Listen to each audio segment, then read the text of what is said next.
पिछले कालांश में हमने 3 पद्यांश पढ़े थे। आज चौथा पद्यांश है।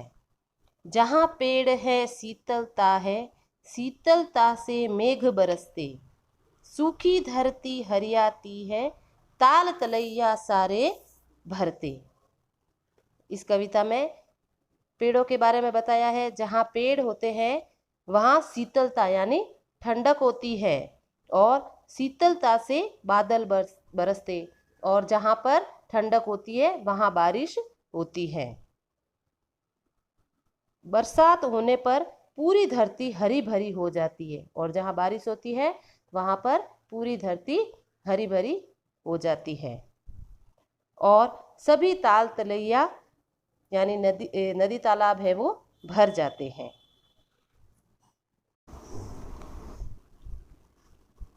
धरती के उपहार पेड़ है, खुशहाली के द्वार पेड़ हैं।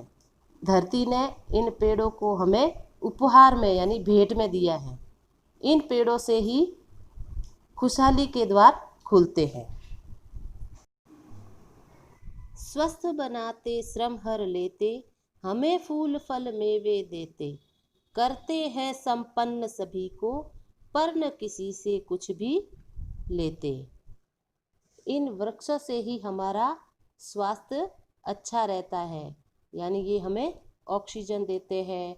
फल, मेवे, लकड़ी, गोंद, औषधि आदि इन पेड़ों के द्वारा हमें मिलती है। ये हमारी थकावट को दूर करते हैं।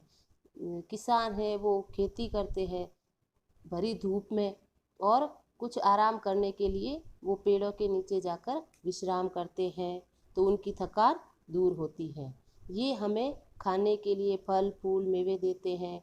इतना सब कुछ देने के बाद भी बदले में ये हमसे कुछ भी नहीं लेते।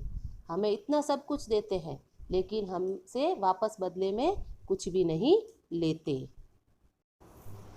करते नित उपकार पेड़ हैं, सेवा के अवतार पेड़ हैं। पेड़ हमें इतना सब कुछ देते हैं और हमें संपन्न बनाते हैं। वास्तव में पेड़ सेवा के अवतार होते हैं। ये निस्वार्थ भाव से हमारी सेवा करते हैं।